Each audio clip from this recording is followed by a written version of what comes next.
Tá valendo? Boa noite, pessoal do Facebook, meus amigos, minhas amigas do Brasil inteiro. Ciro Gomes, vou começar agora pela próxima hora uma conversa com vocês, sem reserva, sem limite, sem nenhum tipo de restrição, sobre o nosso país. Eu tenho muita preocupação com esse estado de ânimo que a população brasileira está passando, não é à toa, mas desesperança, descrença no futuro não são conselhos para ninguém que queira superar essas dificuldades tremendas que pesam especialmente sobre os brasileiros mais pobres. São 14 milhões e 300 mil irmãos e irmãs nossos desempregados, já mais de 9 milhões de brasileiros empurrados para a informalidade, correndo do rapa pelas cidades aí, desorganizando as economias para tentar sobreviver e levar alguma coisa para casa, sem se falar nos desdobramentos naturais, embora assustadores, na violência, na doença, em todos os tipos de coisas que hoje pesam sobre a sociedade brasileira. Eu sei, com o meu coração, que não é um momento fácil, mas nós precisamos lutar. A única saída para uma nação como a nossa, que tem tantas contradições, mas ao mesmo tempo tantos potenciais, é discutir o que é que aconteceu para a gente chegar nesse ponto em que nós estamos, para tentar não errar mais, e mais do que isso, pensar quais são as pistas, quais são os caminhos que a gente pode organizar para tirar o Brasil dessa encalacrada política, moral, econômica, social em que nós estamos, e fazer o Brasil, quanto mais rápido possível, se reencontrar com o seu destino de grande nação, capaz de, como uma mãe generosa, dar oportunidade de crescimento econômico, de crescimento cultural, de crescimento político, enfim, de crescimento por todos os ângulos, para todo o conjunto da nossa sociedade, mas especialmente para os mais pobres. Enfim, não quero esticar a conversa, eu quero dar muita palavra a vocês. Está conosco o Vicente, que me ajuda. Eu estou aqui no meu apartamento em Fortaleza, não repare a bagunça. Hoje eu passei a tarde com o Gael, tirei um diazinho de folga. Meu filho mais novo, o Gael, que tem me dado muitas alegrias, enfim. Mas eu estou à disposição de vocês, por favor. Quando vocês escreverem as perguntas, aí o Vicente vai ler e reproduzir para mim, digam de onde você está falando, que é para eu poder falar com mais clareza e pontuar os exemplos nos próprios lugares. Afinal de contas, eu ando pelo Brasil há 20 anos e duvido que algum brasileiro conheça mais esse país do que eu. Bom, para começar, vamos para o Rio de Janeiro. Amanda Olímpio, do Rio de Janeiro, é funcionária pública da Rede Federal da Saúde e pergunta a sua proposta para pôr fim ao sucateamento e loteamento político dos hospitais públicos no Brasil. Bom, no Ceará, nós já praticamente resolvemos essa equação. Evidentemente que não quer dizer que virou um paraíso, mas hoje todos os hospitais do Ceará são administrados de forma meritocrática por seleção pública, e essa seleção pública não faz o cidadão ficar livre para fazer o que quiser, e ele só tem que dar satisfação a um patrão, que é o usuário. Evidentemente que conseguimos feitos extraordinários. No Ceará você pode examinar, você que é da rede, que está aí no Rio de Janeiro, onde tem centros de excelência como o INCA, por exemplo, você pode examinar. O Ceará é um de 3 estados brasileiros, sendo um dos mais pobres em recorde em matéria de transplante. Nós estamos fazendo na rede pública transplante de fígado, transplante de pulmão, transplante de córnea, transplante de rim, transplante de coração, e, enfim, todos os tipos de medicina de ponta. Temos aqui, gerido pela Prefeitura de Fortaleza, um centro de excelência em Queimados, por exemplo, e o nosso problema grave ainda está sendo a questão da emergência, porque é muito difícil você referir a emergência. De qualquer forma, criamos aqui uma rede de UPAs que já funciona 24 horas e já é a melhor relação UPA-pacientes do Brasil inteiro. De maneira que, enfim, estamos avançando, falta muita coisa para fazer, mas a grande concepção de saúde é o SUS. Nós precisamos garantir acesso universal, sem qualquer tipo de condicionamento, ao conjunto da sociedade, e fazer com que a gestão dos hospitais, a gestão da rede como um todo, seja submetida a uma hierarquia funcional, como você sabe que funciona, mas estou aproveitando a sua pergunta para repartir com os brasileiros que, como você, estão preocupados, especialmente o brasileiro usuário. A ideia é que você universalize a atenção básica, coloque todos os postos de saúde, as unidades básicas de saúde, online, com centros de especialização, que são as nossas policlínicas, já funcionam no Ceará, praticamente em consórcio com o Estado e municípios. Nós praticamente universalizamos, e o cidadão não vai para a fila. O próprio doutor da unidade básica de saúde, ao pedir um exame, ele coloca no computador e já bloqueia hora e local. Avançamos em consórcio com as prefeituras para fazer o transporte, que estava dando não show, quer dizer, as pessoas marcavam e não podiam ir, às vezes, por dificuldade de transporte, e ali nós estamos fazendo praticamente todos os exames especializados, inclusive tomografia computadorizada. Na rede básica ainda persiste problema aqui e ali de distribuição de remédios, uma lista que aqui no Ceará já são 254 tipos. Também fazemos compras centralizadas em articulação com os municípios, e eu tive o prazer, não sei se você sabia, de ter praticado essas questões todas como secretário de saúde no último ano do governo do Cid. Meu irmão foi governador, criou essa imensa rede com hospitais regionais que fazem neurocirurgia no interior do estado, e aquilo colapsou, sou ponista de gestão. E ele me pediu uma colaboração, eu vim, e graças ao apoio que eu tive da comunidade médica, dos profissionais de saúde, eu pude fazer essa rede inteira entrar em funcionamento, e evidentemente, em respeito ao que falta fazer, eu não comemoro nada. Mas eu vendo o que está acontecendo no Rio de Janeiro, por exemplo, eu fico muito orgulhoso de dizer a você e a todo o Brasil, é possível fazer diferente. A Janice Moraes é professora da Rede Estadual de Pernambuco, do ensino médio. Gostaria de saber sua opinião sobre a reforma do ensino médio. Veja, eu me recuso a apoiar, aprovar qualquer tipo de reforma que seja feita assim como foi feita. Primeiro, um governo ilegítimo, que na minha opinião assumiu sem dever compromissos ao povo e que está destruindo a economia e o tecido social brasileiro e entregando nossas riquezas ao estrangeiro. Portanto, meu coração, os meus ouvidos, a minha inteligência já repudia qualquer iniciativa dessa natureza. Segundo, educação não é um assunto para burocrata. Educação tem um papel dos burocratas importante, que a gente tem que ressaltar, mas é muito importante que qualquer passo na educação, especialmente um país tão retardatário como o nosso em matéria de educação, tão inacessível para as massas, como outros países conseguiram, como ainda é o nosso, que você preserve a faculdade de mudanças a um conjunto, a inteligência nacional, em que educadores, pedagogos, intelectuais, o pensamento universitário, com os burocratas e tomadores de decisão da política, nós possamos atenuar as possibilidades de erro. Isto dito, eu sou a favor de uma mudança profunda no ensino brasileiro, que deveria deixar de ser um enciclopedismo raso, em que nós todos somos ensinados a aprender um pouquinho superficialmente de quase tudo e temos quase nenhuma profundidade em quase nada. É preciso que a gente mantenha, né, a visão geral, até uma certa data da carreira escolar, que a gente mantenha uma visão geral, mas é preciso que logo quanto possível, e isso está mais ou menos aí no intermédio do ensino médio, que a gente comece a dar profundidade ao conhecimento, especialmente ao conhecimento que capacita para a inovação tecnológica, que são as matemáticas, a física, a ciência. Evidentemente, isso não desmerece as humanidades, que são essenciais para a formação da nossa identidade cultural, da nossa identidade nacional. Enfim, só pela resposta aqui, que eu estou tentando não esquecer nenhum ângulo, já fica claro porque que eu dou tanto valor a um amplo debate que seria convocado se algum dia eu tivesse a chance de servir esse imenso país. A Lilian, de Maringá, no Paraná, pergunta se essas reformas todas que estão sendo feitas pelo governo podem ser revogadas. Lilian, muito prazer, obrigado. Está muito frio por aí hoje. Eu estive aí recentemente, fiz uma palestra na Universidade Estadual de Maringá, estava lotado o auditório, saí daí muito agradecido, muito comovido com a hospitalidade.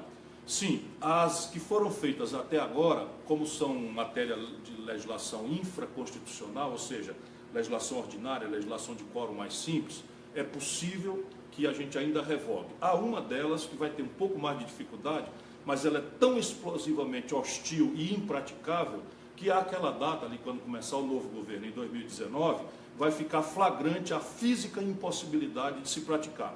Eu me refiro àquela que passou sem que a sociedade tivesse sequer o direito de saber exatamente o que estava acontecendo, que foi chamada na Câmara de PEC 55, que é uma emenda à Constituição que, pela primeira vez na história da humanidade, e tudo que não for jabuticaba e estiver só no Brasil, a gente tem que desconfiar, né, estes loucos que nos governam a partir do golpe do ano passado, eles tabelaram o gasto com saúde, educação, segurança e previdência social pelos próximos 20 anos. Na partida, deram um aumento de 41% para os maiores salários. Os magistrados, os procuradores, os políticos, os grandes burocratas de algumas corporações poderosas, de maneira que já este ano esta emenda à Constituição está se revelando impraticável e com a reforma da Previdência, aparentemente nós, o povo brasileiro, a partir da nossa movimentação, e é importante a gente saber disso, o povo está muito descrente, não tem ido às ruas protestar com a devida organização, com o devido volume, porque, enfim, está vendo a imundície toda que tomou conta da política, mas graças àquela greve do dia 28 passado, dia 28 de abril, né, nós praticamente enterramos a reforma da Previdência. E essa reforma da Previdência seria mais difícil da gente voltar atrás. A trabalhista, que transformou o trabalho numa mercadoria, como se fosse um saco de sal ou meio quilo de banana, essa eu acho que também já se revelará tão selvagem, tão hostil a um país minimamente civilizado, que nós teremos também ambiente político e trata-se de legislação de status não constitucional. Portanto, é possível aperfeiçoar a legislação trabalhista, mas nunca na direção de introduzir uma generalizada insegurança jurídica e insegurança econômica. Nem um país do mundo faz assim. Não é introduzir insegurança jurídica e, pior, insegurança econômica para a massa de trabalhadores que a gente vai modernizar as relações trabalhistas no Brasil. A Jaida, de Araruama, no Rio de Janeiro, pergunta sobre a reforma político-partidária. Se você acha que é uma coisa urgente para o Brasil. Veja, todo mundo no Brasil advoga uma reforma política. Portanto, eu não vou ficar na contramão da inteligência de 200 milhões de brasileiros. Porém, eu tenho chamado a atenção das pessoas de que não há, nem na literatura, nem na experiência internacional, nem na vivência, vamos dizer, do debate hoje no Brasil, nenhuma engenhoca, nenhuma regra, nenhuma lei que a gente não tinha pensado ainda, que vai resolver a contradição da política brasileira. Especialmente se nós olharmos a contradição a partir desse momento terrível, mas é só um momento que o Brasil está passando. Por quê? Porque democracia é uma coisa que a gente aprende praticando, é acertando e errando, não é tendo um anjo vingador que vai descer do céu, instalar o chicote e botar as coisas em ordens por nós. Isso não existe. Todas as tentativas de substituir a inteligência do povo por ditadores que se consideram donos da verdade, viraram violência, viraram incompetência, viraram corrupção, igualzinho. O que a gente não sabia é porque quem falava, quem escrevia no jornal, quem falava no rádio, quem falava na televisão, ia ser torturado, preso, até morto ou empurrado para fora do país. Portanto, o que nós precisamos é praticar a democracia. E veja, a nossa história não é uma história democrática. Você não sei que idade tem, mas o Brasil, o mais longo período de vivência democrática que nós tivemos, foram esses 27 aninhos entre a Constituição de 88 e o golpe que derrubou a Dilma. Quando eu falo golpe, eu não estou dizendo que a Dilma fazia um bom governo. Eu sou dos tais que, desde a data, já tinha um exame crítico grave, era um mau governo, o governo que a Dilma fazia. Mas remédio para governo ruim não é quebrar a regra e tirar do povo o monopólio, o direito único de escolher seus governantes. E isso é o que está acontecendo. É possível até você fazer, mas desde que haja o cometimento de um crime, que é chamado crime de responsabilidade, e esse crime nem sequer a Dilma foi acusada. Eles usaram um protocolo, que foi uma formalidade contábil, que ela não sabe nem o que estava acontecendo, que não passa na cabeça de ninguém, que o presidente da República vai ler decreto de suplementação orçamentária, aquele XPTO, WJ, hífen, não sei das quantas, www.0497. Isso aí quem faz são os assessores, portanto, isso elimina qualquer possibilidade dela ter cometido um crime. Bom, isso é uma página aparentemente virada, mas o que eu quero dizer é que nós interrompemos a democracia, e meros 27 anos depois da Constituição, já temos um presidente ilegítimo, sem voto, que não dá satisfação ao povo. Aí o cara vê, tudo quanto é de política é eleito pelo povo, o povo, a maioria de classe média e pobre, e o que a gente vê é uma agenda totalmente hostil aos pobres e à classe média. Por quê? Porque ninguém em Brasília hoje tem que dar satisfação ao povo, porque nós estamos sob um golpe de Estado. Se eles não dão satisfação ao povo, estão dando satisfação aos seus patrões no estrangeiro e aos seus patrões no baronato financeiro rentista brasileiro. Evidentemente que nós precisamos de uma reforma política, mas para mim ela é mais simples do que se diz por aí. Eu proponho duas mudanças apenas. Uma, a que estabeleça uma clareza, uma transparência, um controle social absoluto na relação de dinheiro com política. É aqui que tudo começa. Nós temos vários mecanismos internacionais, desde os americanos, em que a Suprema Corte acabou de decidir recentemente nessa eleição agora, do Trump contra Hillary Clinton, que não deveria haver nenhum limite legal à entrada do dinheiro privado em campanha. Isso é a moral deles, é a justiça deles, é a lei deles. Né? Parece que no Brasil, isso no Brasil deforma muito a representação que nós temos. Nós somos uma sociedade em que a metade, 52% são mulheres, e o Congresso não tem nem um quinto de mulheres, só para a gente começar a ver com clareza. Nós somos uma sociedade em que 80% é da pequena classe média ou do povo trabalhador, e o empresariado, especialmente o empresariado ligado ao setor financeiro, praticamente manda na agenda do Congresso inteiro. Portanto, uma das distorções graves no Brasil é a deformação que o poder econômico concentrado provoca na nossa representação. Nem é o sistema eleitoral. O sistema eleitoral nenhum presta e todos prestam. Depende de um cidadão que bote na cabeça que o voto para prefeito, o voto para governador, o voto para presidente que ele dá prestando atenção, tem tanta importância quanto o voto que ele dá para o vereador, para o deputado estadual, para o deputado federal e para o senador. Em que 76, olha, quase 8 em cada 10 brasileiros, passa 6 meses depois da eleição, não lembra o deputado em quem votou. E aí os deputados eleitos vão-se embora e vão lá fazer o que dão bem quer na cabeça deles, porque acham que o povo vai sempre poder ser enganado na véspera da eleição. Nós estamos aprendendo com grande amargura que esse voto é muito importante. E negar o voto significa entregar o poder definitivamente aos que o compram. Por isso que abandonar a esperança, abandonar a luta, o direito de ir lá votar, de protestar, abandonar isso é um equívoco grosseiro que nós não podemos deixar o nosso povo cometer. Aí eu falei duas coisas, uma é o dinheiro e política, e a outra é um negócio que a gente chama recall, é uma palavra em inglês, mas basicamente é o seguinte, é uma espécie de plebiscito ao contrário, em que você não está propondo nada a não ser a cassação do mandato, ou do prefeito, ou do governador, ou do presidente, ou do senador, ou do deputado, que simplesmente tenha mentido na véspera da eleição. Isso é uma ferramenta para não usar, que nem o impeachment, né? O impeachment não é para ser usado com essa vulgaridade com que está se usando na discussão brasileira. O impeachment é um remédio que deve ficar ali, né, como uma espada de Damocles, né? Você conhece a figura, uma ameaça para que o presidente se comporte e ande na linha. O José Henrique de Castilho, São Paulo, pergunta sobre esse aumento de imposto sobre o combustível no Brasil e o que é que impacta para o país. Bom, isso vai acontecer mais, porque repare uma coisa, como é que chama? É Júlio? José Henrique de Castilho. José Henrique, um abraço para você. Castilho eu nunca fui, mas conheço já 400 cidades de São Paulo. Quero ver se chego aí também um dia desse, obrigado por participar. O problema do Brasil é que nós estamos com uma conta de juro, né, muito exorbitantemente alta. Só para você ter uma ideia, hoje no Japão, na Europa, na China, nos Estados Unidos, se você tomar R$1.000 emprestado, no fim do ano, você está devendo R$930, R$970. Por quê? Porque o juro lá é negativo, como um esforço de estimular as economias para superar ainda a grave crise de 2008, que ainda está se arrastando nos centros do capitalismo mundial. Pois bem, enquanto o mundo inteiro está pagando juro negativo, essa gente que governa o Brasil, né, está cobrando da sociedade brasileira a maior taxa de juros reais do mundo. Nós temos uma inflação que está caindo de 3% para os próximos 12 meses e a taxa de juros brasileira está em 10,25%. Parece conversa de economista, mas não é. Por quê? Porque o juros funciona assim, como uma praga. Se o governo paga por um papel mais alto do que o lucro médio da roça, do comércio, da indústria, a economia para, que é o que nós estamos assistindo acontecer. Por que a economia para?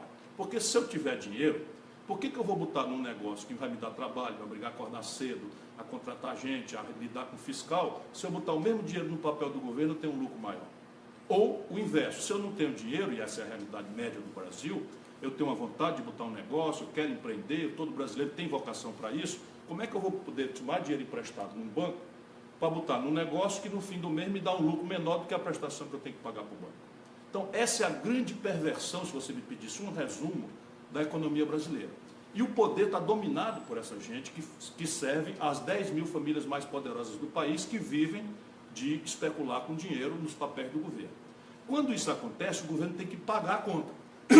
Quando o governo tem que pagar a conta, ele tem que gerar uma sobra de dinheiro, que é o que eles chamam de superávit primário. O que está acontecendo? Ora, o arroz está tão grande, o desemprego está tão grave, o medo do futuro está tão generalizado, que a economia brasileira afundou.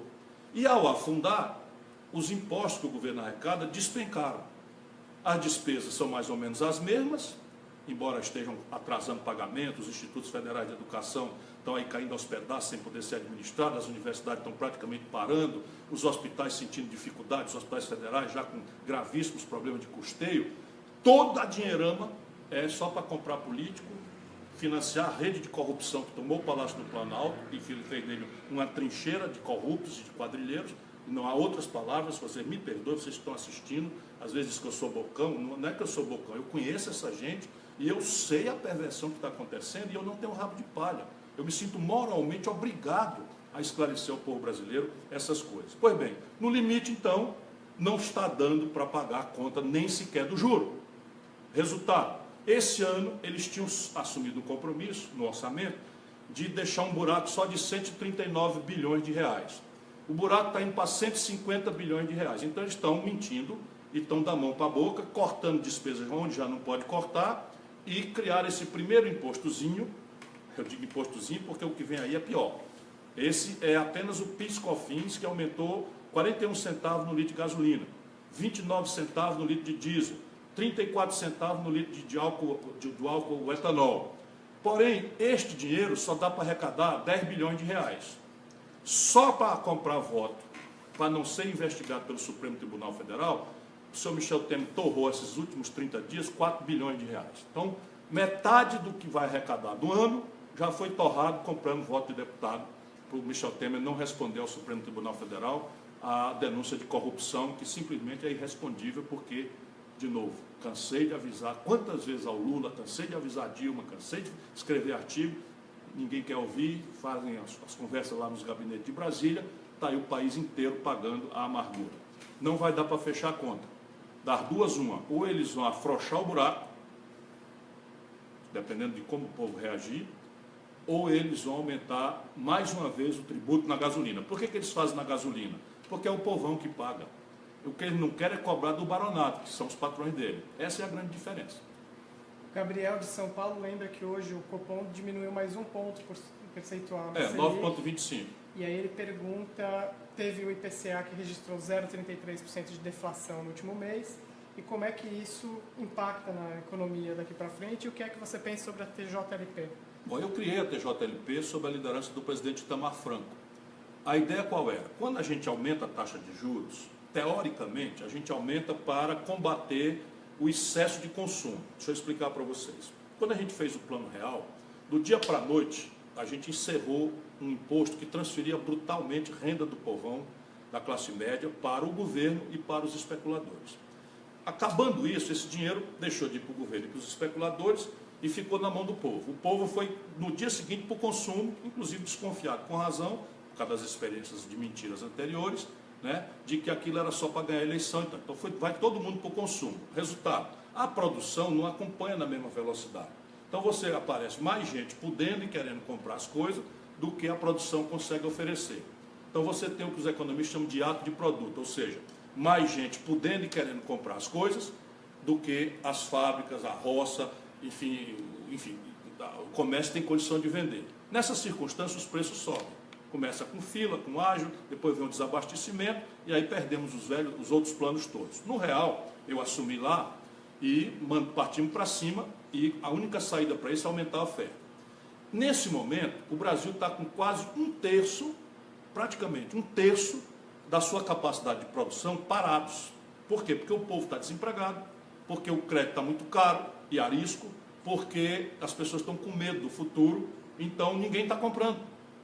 As coisas estão paradas, a economia brasileira está parada. E aí nas fábricas você podia produzir 100, está produzindo 74, 75, 73. Resultado, hoje não tem nenhum sentido a taxa de juros estar nessa altura, porque não tem excesso de consumo nem excesso de crédito. Por que ela está nessa altura? Ela está nessa altura para substituir a inflação por mecanismo de transferência de renda, em que o governo brasileiro está apropriado por exemplo, o presidente do Banco Central era o economista-chefe e sócio do Banco Itaú. A Dilma botou lá o pessoal do Bradesco. Então é assim que as coisas estão no Brasil. A gente precisa mudar isso, porque esse é o centro do problema. Qual é a razão, pergunto eu, e ninguém me responde. Está aí aberto o Facebook, quem sabe um técnico do governo não entra aí para a gente fazer uma polêmica honesta, né, uma discussão honesta, técnica, para ajudar o nosso povo a entender. Eu estou dizendo aqui, não há nenhuma razão técnica para que a taxa de juros brasileira não seja hoje, no máximo 5%. No máximo. Porque se for 5%, ainda fica 2% de juro real em cima de inflação que está caindo de 3%. Volto a dizer, no mundo inteiro hoje, a taxa de juros é negativa. E no Brasil ainda falta o problema do abuso dos oligopólios. Você hoje, se cair na esparrela de usar um cartão de crédito você está pagando quase 500% de juro no único ano. Sabe onde é que existe isso no mundo? Em lugar nenhum, só no nosso sofrido país. O Lucas, de Belo Horizonte, pergunta que a política brasileira econômica hoje está muito focada no setor agrícola e agropecuário. Como desenvolver a indústria hoje no Brasil, principalmente na área de tecnologia e informática? Olha, Lucas, essa é a pergunta que vale 1 milhão, porque, estou lembrando aqui do programa do Silvio Santos, né, porque essa é a chave da inteligência do que está acontecendo no Brasil. Como nós abrimos mão de um projeto nacional de desenvolvimento, nós abrimos mão das consequências dessa decisão. Por exemplo, nós não temos uma política industrial e de comércio exterior no Brasil. Por exemplo, nós não temos uma política de ciência e tecnologia aplicada a partir de engenharia reversa à superação da grave e crescente dependência que o Brasil tem de tecnologias, inclusive simplórias, do mundo. E eu não estou falando de trivialidades ou de ficção científica. Eu estou falando assim, 76% dos remédios que a gente compra na farmácia vem do estrangeiro, a química fina. 100% do eletroeletrônico que a gente usa, dos celulares que estão aí no bolso de todos os brasileiros praticamente, das máquinas fotográficas, né, dos computadores, dos tablets, tudo isso, ainda que seja montado no Brasil, vem do estrangeiro. 80% do valor de um carro que circula hoje nas ruas do Brasil, mesmo produzido aí em Betim, perto de você, em Belo Horizonte, são importados. Porque na medida que você agrega valor, o Brasil abriu mão de ter uma política industrial de comércio exterior. Resultado prático. Se o Brasil cresce, qualquer coisinha que seja, como aconteceu 2% em 2013, que foi a última vez que a gente cresceu algo ridículo para nossas necessidades, apresenta-se um buraco nas contas do Brasil em dólar com o estrangeiro. E aí a gente só tem um lugar de onde tirar esse pagamento, que é do complexo do agronegócio e complexo mineral. Então repare bem, quando o Lula entregou o governo para Dilma, você vê a consequência dessa dependência. Nós estávamos vendendo uma tonelada de minério de ferro, tirado de Casa de Pedra, aí, por exemplo, em Minas Gerais, pela CSN, eu trabalhava lá, por $190, uma tonelada. Nós estávamos vendendo um barril de petróleo do pré-sal por $110. O que aconteceu? Quando a Dilma foi derrubada, nós estávamos vendendo a mesma tonelada de minério de ferro, que vendíamos a 190, por 38. Quando o Lula entregou, que estava a 110 o barril de petróleo, quando a Dilma foi derrubada, nós estávamos vendendo por 30. Resultado, todos esses produtos tradicionais de baixo valor agregado despencaram de preço, porque a China começou a sentir os efeitos da crise econômica de 2008 e ela é a maior compradora desses produtos tradicionais brasileiros. Resultado, os preços dos nossos produtos tradicionais caíram, o país quebrou mais uma vez. Foi o mesmo filme que lá atrás derrubou o Fernando Henrique e permitiu a posse do Lula. O que é impressionante é que a gente não quer aprender que ciclos de consumo, não é, que dão felicidade, dão popularidade aos políticos, etc., etc., só existem bons se forem sustentáveis. Se a gente tiver o número 1, depois o número 2, o número 3, o número 5 e crescer para sempre. O que tem acontecido no Brasil? A gente cresce 2, 3, 4 anos, aí fica todo mundo feliz, plano real, não sei o que e tal, e depois quebra o país e o povo paga e escorrega todo mundo, que nem no pau de sebo, volta todo mundo para a pobreza. Com o Lula, os produtos estavam muito caros e ele levou essa vantagem, conseguiu levantar o valor do salário mínimo, conseguiu criar a rede de proteção social, teve uma política proativa de crédito, que saiu de 25%, 24% do PIB para 55%, mas nada disso foi sustentável. Tanto que quando a Dilma toma posse, começa as coisas a cair, e agora o povo escorrega, volta a dizer a figura do pau de sebo. Nós precisamos substituir essa política ruinosa por um novo projeto nacional de desenvolvimento que tenha por objetivo o sustentável combate da miséria para sempre. Não precisa ser cavalo de pau, ninguém vai fazer o paraíso descer para a terra do dia para a noite, mas nós vamos fazer uma rampa em que a gente vá, mesmo mais devagar um pouco, mas não escorregue mais. E isso só se faz democratizando a produção, não é o consumismo. A democratização da produção no Brasil tem que ir para o caminho da indústria. Por quê? Porque hoje o país está se desindustrializando e a indústria que gera mais renda. O valor agregado que a indústria traz é que gera oportunidade para melhores salários. Por isso, nós hoje, que já tivemos 30%, quer dizer, 1/3 da nossa riqueza, já foi originário na indústria. Hoje, 8% apenas, de cada 100 riquezas do Brasil, 8 estão vindo da indústria. Esse é o valor que o Brasil tinha em 1910. E evidentemente nós precisamos interromper esse circuito, porque não dá para pagar a vida moderna que a gente quer para os brasileiros, celular, automóvel, computador, remédio de ponta, meio de diagnóstico médico avançado, fibras para as roupas, petroquímica para os materiais, etc, etc. Não dá para pagar esses produtos caros com produtos de baixo valor agregado das nossas tradições produtivas. Eu tenho estudado muito isso e tenho um conjunto de 4 grandes exemplos que, começando por eles, o Brasil já dá um salto importante. Primeiro, o complexo industrial do petróleo e gás, que pode ser expandido para a bioenergia, lato sensu. O que é que eu estou dizendo? O Brasil, por essa política estúpida, está, inclusive, esquartejando a Petrobras. Esses cidadãos que tomaram o poder no Brasil estão repartindo os pedaços da Petrobras e entregando para o estrangeiro. Essa é uma das tarefas do golpe. Pois bem, a Petrobras, qual é o sentido de um país como o nosso, que está aumentando explosivamente a produção de petróleo, exportar petróleo bruto barato e importar óleo diesel, gasolina, lubrificantes em dólar caro do estrangeiro? Não faz nenhum sentido isso, né? Portanto, e o Brasil tem quem fazer, a Petrobras sabe fazer, tem as tecnologias para isso, e o dinheiro já está sendo gasto, gerando emprego de alto valor nos Estados Unidos e em outros lugares onde a gente compra, né, na França, de onde a gente compra, de onde a gente importa esses derivados. Segundo, o complexo industrial da saúde. Repare bem, já falei aqui, vou repetir, 76% dos pozinhos e dos líquidos dos nossos remédios são comprados do estrangeiro. Parte importante disso, um professor chamado Carlos Grabois Gadelha, que é da Fundação Oswaldo Cruz, no Rio de Janeiro, tem uma tese de doutorado em que ele demonstra, para a gente ficar absolutamente chocado, que a patente da maior parte dessas coisas já está vencida. Ou seja, a gente com o Instituto de Engenharia Reversa coloca aí, ali ao redor de Anápolis, em Goiás, que já tem uma vocação, né, para a farmacêutica, coloca no fundão da Amazônia, de onde uma base biotecnológica pode inaugurar uma nova farmácia, coloca no semiárido, na metade sul do Rio Grande do Sul, onde há um empobrecimento grave, ou no Vale do Ribeira, em São Paulo, onde também há dificuldades importantes, né? Sem se falar em qualquer lugar, a rigor, porque essa é uma compra que o governo já está fazendo, o gasto já está sendo feito, gerando emprego fora do Brasil. Complexo industrial da defesa. O Brasil gasta uma pancada de dinheiro, e ainda é pouco, porque um país que quer mandar no seu próprio nariz tem que ter uma estrutura de defesa moderna. Não é para brigar com ninguém, não é para puxar briga com ninguém. Nós somos avesso à guerra, já desde a última escaramuça aí com a guerra do Paraguai, o Brasil nunca mais teve conflito com nenhuma vizinhança. O Jânio Quadro andou, quase que eu uso aqui a palavra frescando, mas isso não é muito de usar, né? Andou fulerando com a Guiana francesa, mas não chegou a consumar. O fato é que o Brasil é um país da paz. Porém, se a gente quer ter uma política que o mundo respeite, nós precisamos mandar no nosso próprio nariz. E a gente só manda no próprio nariz se tiver uma capacidade de defesa organizada, pronta para um pleno emprego e que seja uma força dissuasória de quem quer que venha impedir-nos de cumprir o nosso destino de mandar no próprio nariz. Pois bem, isso dito, o complexo industrial da defesa praticamente importa tudo do estrangeiro.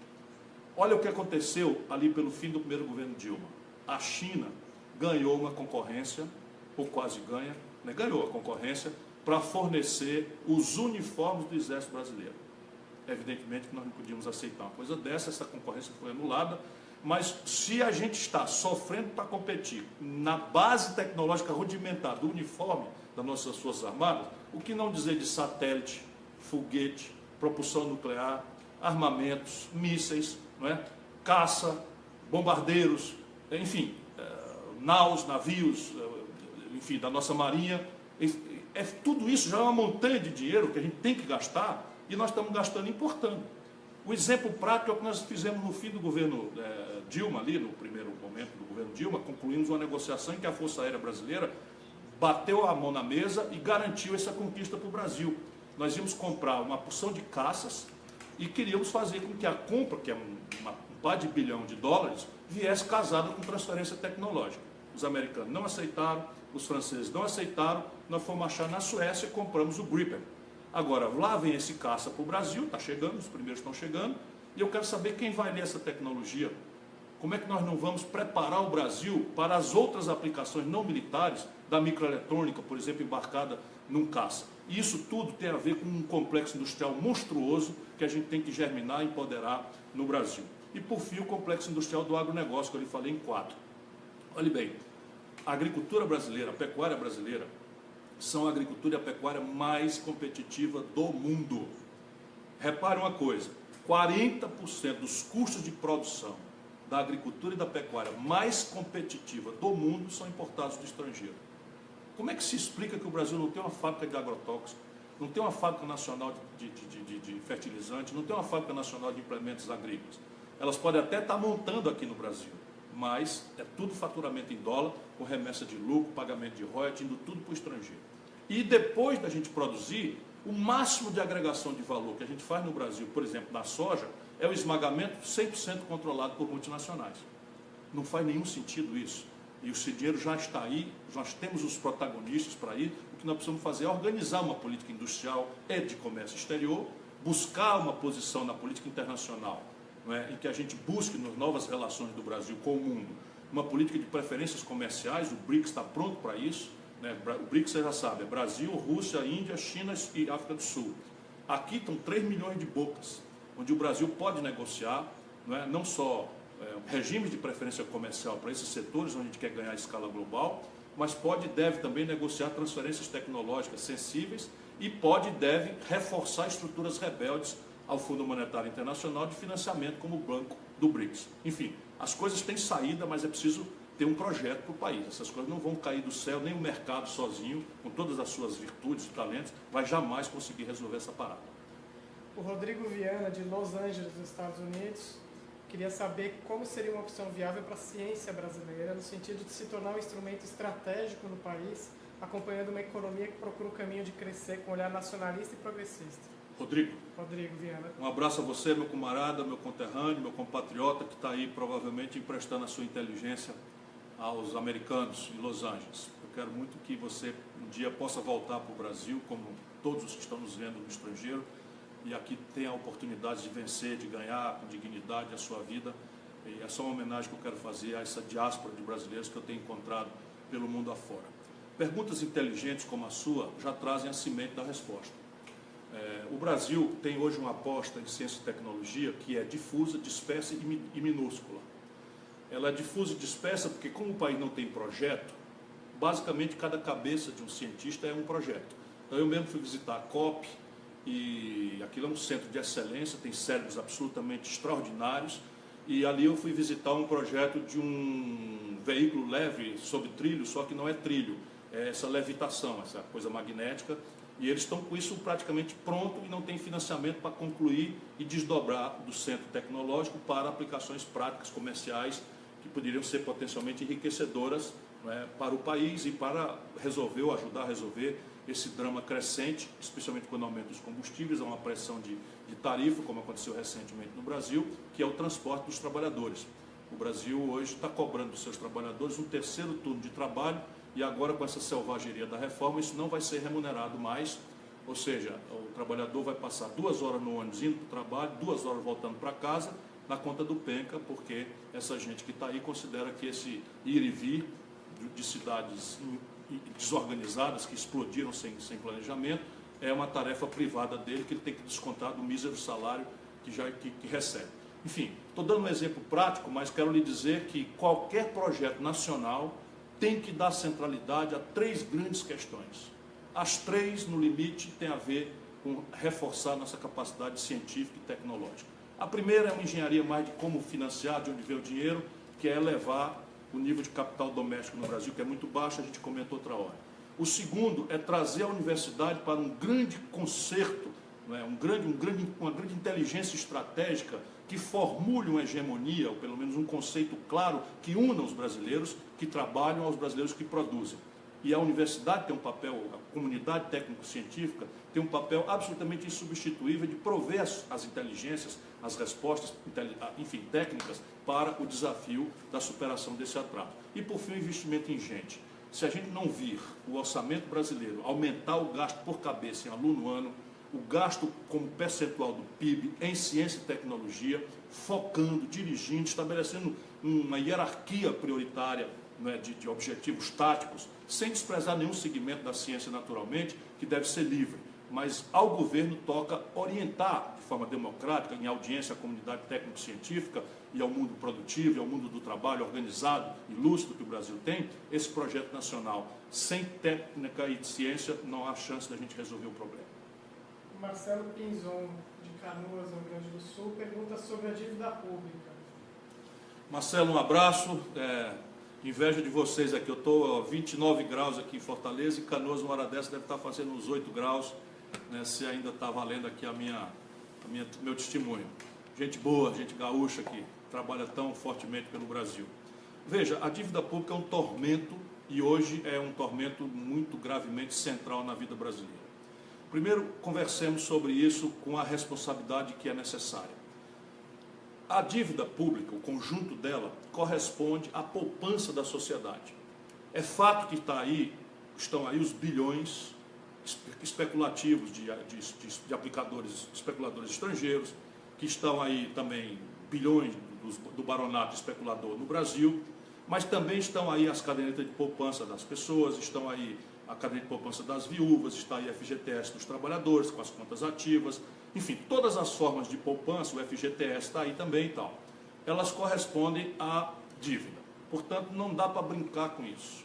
Isto dito, é preciso que você entenda a dívida em duas dimensões, o estoque e o fluxo.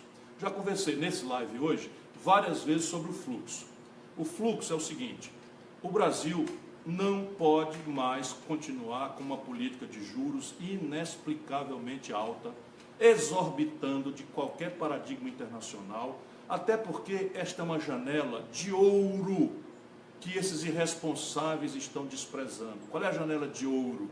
É assim, o mundo inteiro está há 6, 7 anos praticando juros negativos. E o Brasil está experimentando indicadores de deflação, ou seja, uma inflação negativa. Os preços estão diminuindo. Para quem tem vida difícil, que o salário é apertado, pode achar que isso é bom. Mas quando os preços começam a deflacionar, isso é um sintoma como se fosse o suspiro final da economia. Porque se os preços começam a definhar, as empresas vão quebrar. O segundo passo disso é o fechamento de empresas, que aliás está se generalizando no nosso país. Portanto, nós temos uma oportunidade de ouro, pelo amor de Deus, brasileiros, vamos fazer alguma coisa para essa gente nos respeitar. Oportunidade de ouro. Daqui a pouco, já, os americanos vão conseguir melhorar a atividade econômica e vão aumentar a taxa de juros. E aí fechou a porta. O juro deixará de ser negativo, fechou a porta, nós vamos ter que começar a arbitrar a taxa de juros brasileira lá no céu de novo, para fechar as contas externas, quando essa oportunidade de ouro está aí há 7 anos. E olha, eu estou falando há 7 anos. Dilma fez os juros ir a 14,25%. Isso é absolutamente indesculpável. Por quê? Porque se rendeu à mesma mitologia e botou lá o seu Levi, que é gente desse tal grupo de iluminados que estão destruindo o nosso país. Repare bem, e a oportunidade de ouro se aperfeiçoa também porque os preços negativos estão deflacionando no Brasil. Esse é o problema do fluxo, reduzir a taxa de juros de forma responsável, de forma prudente, mas trazê-la rapidamente quanto possível para um patamar abaixo da rentabilidade média dos negócios. Nós estamos falando aqui em 5%, já seria um juro maior do mundo, com 2% real em cima de uma inflação de 3%. Segundo, o problema do estoque. No estoque você tem dois problemas, o volume e o perfil dela. No volume, é preciso encerrar qualquer dúvida moral, política, econômica sobre a seriedade dessa dívida.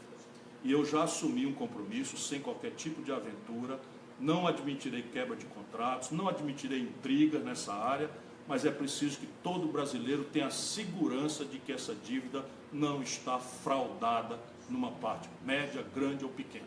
Portanto, fazer uma auditoria cidadã da dívida é um imperativo inadiável para o Brasil, respeitados todos os contratos até a deliberação final desta auditoria, que apontando que está tudo certo, ótimo para todos nós. Se apontar que tiver alguma coisa errada, o erro saltará, óbvio, e a solução para isso será buscada na forma legal e justa, numa democracia e no Estado de Direito democrático. Vão fazer todo tipo de intriga contra mim, mas eu agora estou mais maduro ainda do que jamais estive e estou convencido que não vale a pena ser presidente do Brasil se não for para abraçar o nosso povo e restaurar a condição da gente poder trabalhar e produzir e não ser uma nação de especuladores, uma minoria matando o povo na violência, na fome, na miséria e na descrença do futuro.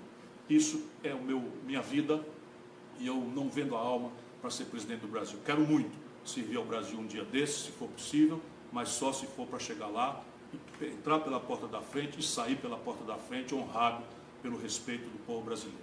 Quanto aos prazos dela, não há também razão para que o governo brasileiro esteja prostrado fraudulentamente, como está, a um jogo de pré-pós fixado eternamente. Quando você vai reduzir a taxa de juros, eles prefixam de maneira que, para inglês ver, a taxa de juros está caindo, mas quem portou os títulos, na hora que a taxa de juros ia cair, ficou com os juros tabelados lá em cima.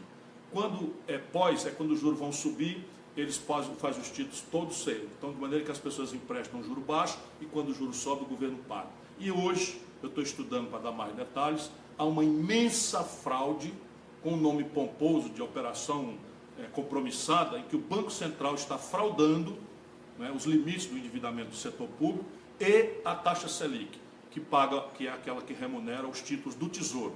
O Banco Central está indo ao mercado vender títulos do Banco Central por taxas absolutamente acima dessas coisas, e isto é uma fraude tão grave ou mais grave do que um tal de swap cambial. Eles sempre inventam uma palavra pomposa para roubalheira que o povo não sabe entender.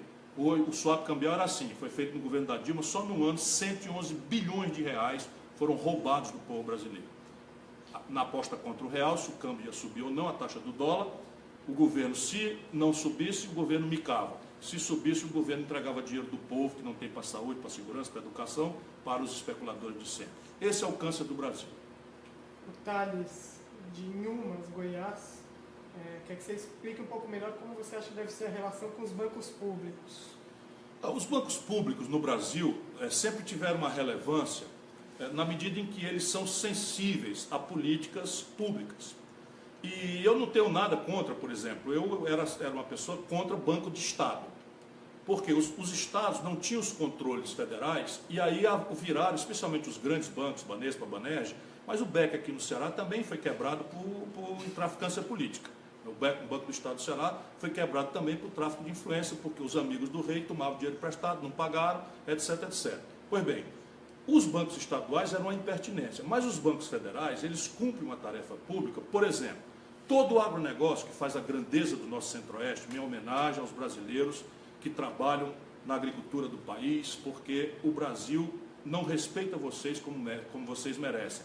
Pode até haver distorções, e a gente precisa ir pedagogicamente vendo que isso não pode continuar, as distorções, mas temos que todo dia dar graças a Deus, porque é uma porção de brasileiros que acorda de madrugada, pega o trator, vai arar o campo e produz. Por que eu estou dizendo isso? Porque o buraco nas contas do Brasil com o estrangeiro, na parte industrial, é monstruoso. E quem carrega o Brasil nas costas é o agronegócio e a mineração, tão satanizados por certos demagogos no nosso país.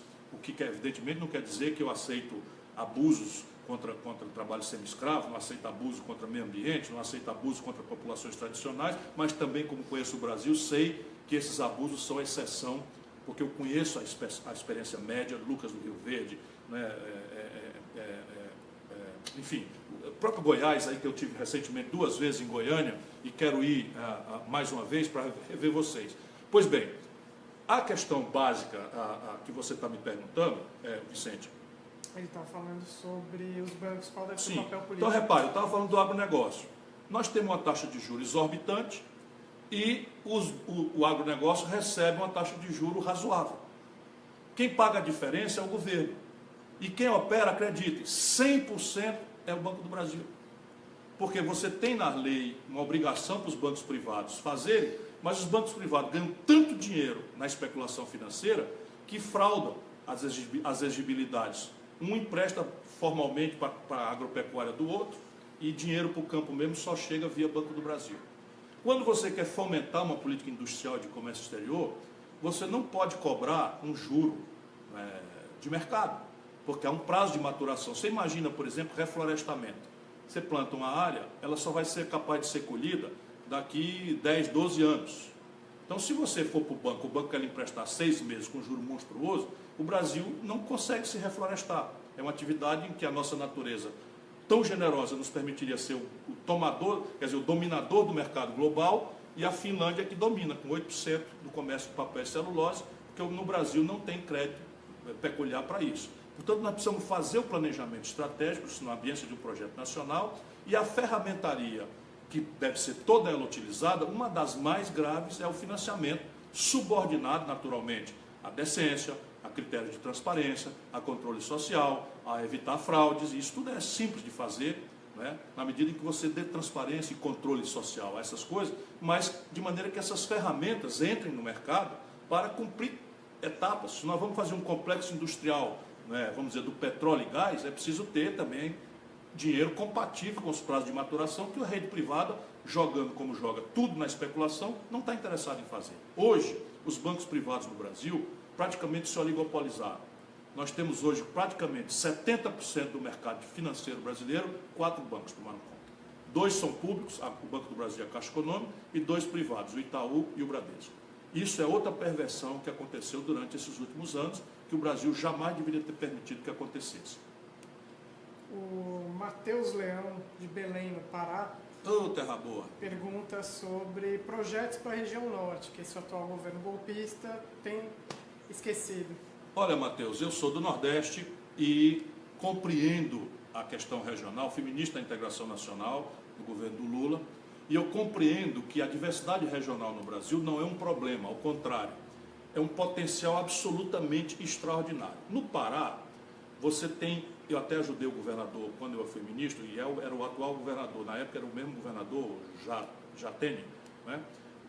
O imperativo do Pará é fazer um zoneamento agroecológico, porque você tem um desmatamento, praticamente é o estado da Amazônia mais desmatado de todos, e esse desmatamento ainda continua por uma falta de política na retaguarda do desmatamento, porque a lógica é, você desmata, bota o gado exaure, você desmata, bota o gado exaure, e essas terras vão ficando para trás, sem alternativas. Primeiro, para esse grande fundão do Pará, é preciso, no zoneamento econômico e ecológico, encontrar atividades alternativas. E há muitas atividades alternativas, com uma política agrícola, uma política de ciência e tecnologia aplicada a essa superação, mas também com questões industriais.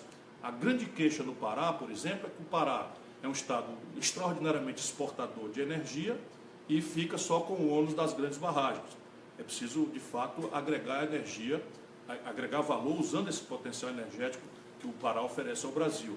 Há também uma queixa enorme na mineração. Eu quantas vezes testemunhei a queixa de que o Pará, ao Pará resta apenas os buracos, né, da mineração e os efeitos ruins disso. Enfim, é preciso também fazer um esforço. Eu, quando fui ministro da Integração, reforcei uma empresa de siderurgia, de metalurgia em Marabá. Eu conheço muito esses potenciais e é por aí que a gente deve caminhar. Mas a Amazônia me encanta pela economia de vanguarda. Você imagina o quão enriquecedor é a biotecnologia, sob o ponto de vista de tecnologia de energias alternativas, biomassa, sob o ponto de vista de uma nova farmácia, uma nova química assentada no conhecimento tradicional das populações antigas, as populações tradicionais brasileiras, e que são biopirateadas para o estrangeiro, transformadas em grandes conquistas farmacêuticas, por exemplo, e voltam para nós a preço de ouro, a gente pagando royalty por uma inteligência que é das nossas populações tradicionais. Não creia que eu vou fazer isso de cima para baixo. Eu conheço todos os atores políticos, sou bem relacionado com todos, fiz questão de sempre fazer isso, porque volto a dizer e concluo como comecei. A Amazônia, o Nordeste, a metade sul do Rio Grande do Sul, o Vale do Jequitinhonha e Mucuri, o Vale do Ribeira, né, no São Paulo, o Oeste Catarinense, enfim, são regiões de desenvolvimento deprimido em que você, fazendo uma aposta organizada, você tem condições de fazer acelerar a economia do país, não é só dessas regiões. A Márcia Cristina, advogada de Maricá, no Rio de Janeiro, pergunta sobre o empoderamento feminino e como pode ser dado mais oportunidades para as mulheres, principalmente as mulheres negras, e se no seu ministério vão ter mais mulheres do que esse governo atual. Aí é moleza. Como é que chama ela? Márcia Cristina. Márcia, aí é moleza. O temerário aí, o nosso golpista chefe de quadrilha, não botou nenhuma mulher no ministério. Nenhuma sequer. Agora, eu me lembro muito bem, no primeiro ano do meu governo no Ceará, e eu estou falando isso não é por qualquer tipo de gabolice, é porque o discurso político brasileiro está tão desmoralizado que eu acho que a gente precisa de exemplos para que a gente possa voltar ou continuar acreditando em alguém em quem mereça confiança. Pois bem, no primeiro ano, no dia 8 de março, que é o Dia Internacional da Mulher, eu fiz um anúncio no jornal, e eu lembro bem que eu que bolei o anúncio. Quer dizer, a melhor homenagem que se faz às mulheres é repartir com elas o poder. Isso era o texto do anúncio, e a fotografia eram 7 secretárias mulheres que eu tinha dos 14 secretários que eu tive. E essa é uma experiência que, como prefeito de Fortaleza, eu fiz, metade dos meus secretários eram mulheres, e como governador eu fiz também, e quero dizer que foi um privilégio. Eu fui não só como prefeito, mas como governador, o melhor avaliado do Brasil, nos 2 períodos, pelo Datafolha, que é lá de São Paulo. Portanto, a melhor homenagem que se faz às mulheres, eu tenho que aprender a ser politicamente correto, não posso reproduzir cultura, fui praticamente, esquartejado, porque fiz uma piada de péssimo gosto, a maior burrice que eu já cometi, e eu aprendi com a Nilceia, que foi minha colega ministra da Secretaria Especial das Mulheres, que mesmo que você não seja machista, quando você reproduz essas piadinhas de mau gosto, etc., etc., você não sendo machista está replicando uma cultura machista. Foi preciso errar e virar um sessentão quase, né?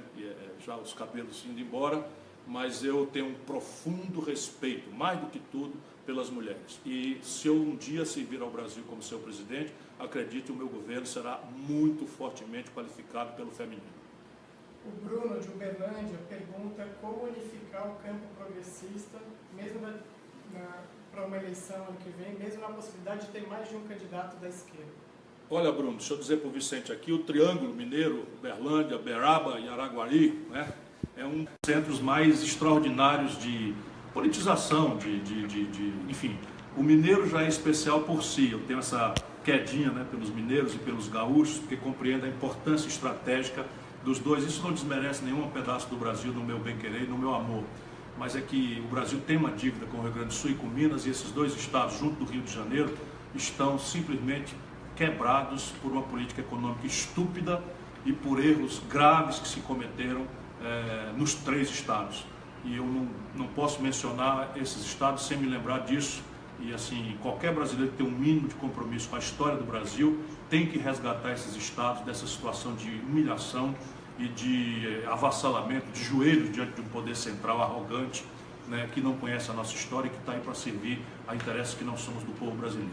Bom, isso dito, eu tenho hoje uma tensãozinha fraterna, respeitosa, mas uma tensãozinha com o PT e com o Lula. Por quê? Eu acho que eu adquiri uma certa coerência, uma certa moral. Em 1989, o Lula era uma promessa mirabolante, completamente destreinado para qualquer coisa, e eu já era prefeito de Fortaleza. Votei no Lula no segundo turno. Em 94, liguei para o Lula quando assumiu o Ministério da Fazenda do grande mineiro Itamar Franco, explicando para ele o Plano Real, dizendo que o Plano Real tinha vindo para ficar, e o Lula disse para o povo brasileiro que o Plano Real era um truque, e ficou contra o Plano Real. Por isso eu não pude votar nele. Eu, ministro da Fazenda. Depois, em 2002, eu fui candidato, em 98 eu fui candidato a presidente da República, e certamente já tinha acertado com o Lula um apoio a ele no segundo turno. Não aconteceu, porque o Fernando Henrique conseguiu manipular, não houve um debate sequer feito na eleição de 98. Em 2002 eu fui candidato a presidente, o Lula passou para o segundo turno e eu, apesar de todas as diferenças, apoiei o Lula. Me fez um grande apelo para ser ministro, eu entrei no ministério. Na hora da crise do mensalão, muita gente afrouxou, correu, e eu fui para a linha de frente, porque ali era o golpe já em gestação, e eu tinha segurança de que o Lula não estava envolvido naquele trambique que foi chamado mensalão. Pois bem, em 2006, depois do Lula ter dito para mim 50 vezes que eu era o candidato dele, e o meu partido ter me feito rodar tudo quanto é de estrada desse país para ser candidato, chegou na véspera, o Lula se acertou com o Eduardo Campos, me deram uma rasteira, e eu, como bom brasileiro, cumprindo as minhas obrigações acima do meu amor, do meu amor próprio, está o meu amor pelo Brasil. Votei na Dilma. Depois, zangado com as contradições do governo da Dilma, mas tendo esse bandido desse Michel Temer na vice-presidência da República, eu protestando, votei na Dilma de novo. Fui do último cara a sair do palácio nas vésperas do impeachment com a Dilma. O Ceará deu 2/3 dos votos contra o impeachment. Só o Ceará fez isso entre todos os estados brasileiros, e eu tenho uma modesta militância nessa proeza que os cearenses, que só me dão orgulho e honra, fizeram. De maneira que eu quero crer que eu tenho uma certa moral para dizer que agora chega. E não chega por nada moral, não chega por nada moral. O que eu não dá mais é para você ficar só dizendo amém a um conjunto de coisas que simplesmente reproduzem a política do Fernando Henrique. Juro alto, câmbio flutuante, austeridade fiscal para os pobres e frouxidão fiscal absoluta para os barões, nenhuma reforma institucional, nenhuma mudança no modelo tributário, que é o mais regressivo do Brasil, do mundo, cobra muito de quem pode pagar pouco, cobra nada de quem pode pagar muito. Enfim, de maneira que agora eu só vou para a unidade em cima de um projeto.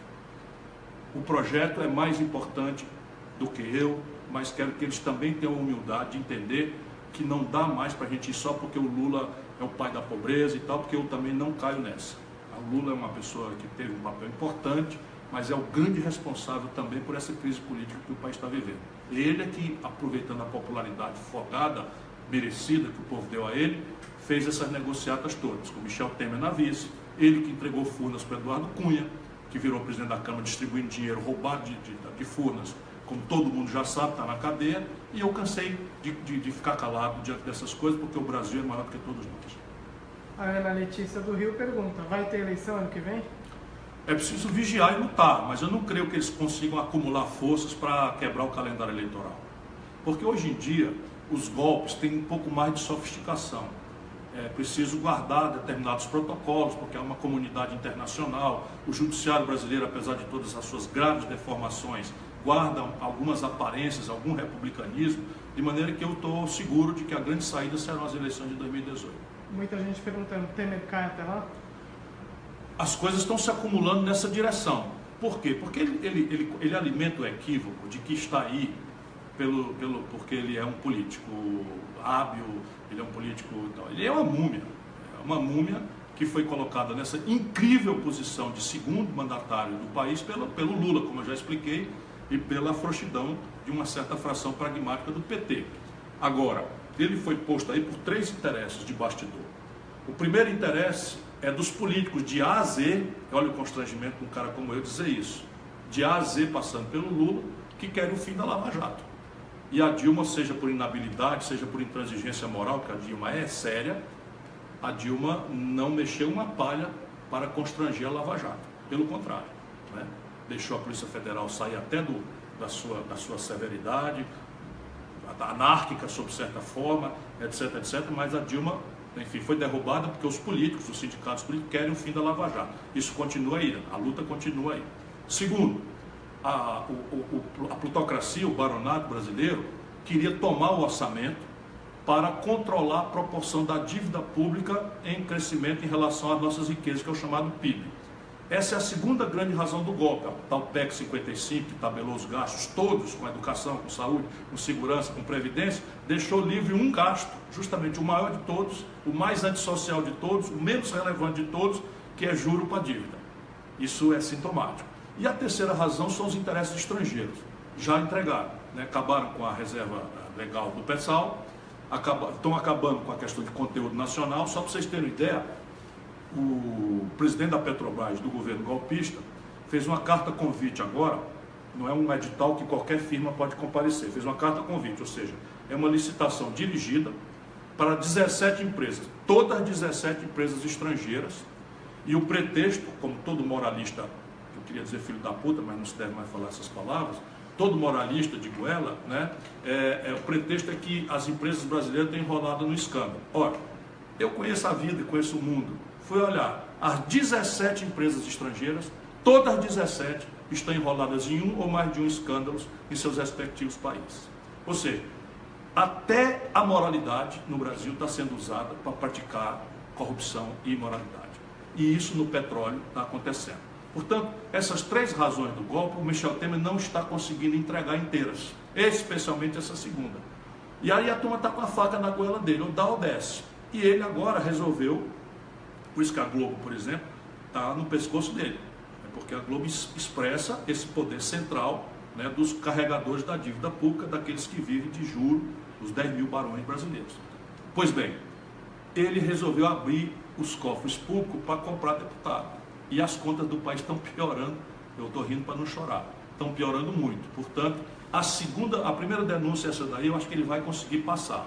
Mas a segunda, que talvez já venha com a influência da delação premiada do Eduardo Cunha e de um doleiro chamado Funaro, que era o operador deles, dessa quadrilha, coisa que eu também sei de muitos anos, já tinha denunciado isso na frente deles, fui processado pelo Michel Temer, fui processado pelo Eduardo Cunha, aliás, agora fui processado pelo João Dória, esse farsante, que é não político, né, que está aí rapidamente perdendo a pose, né, como grande farsante que é em São Paulo.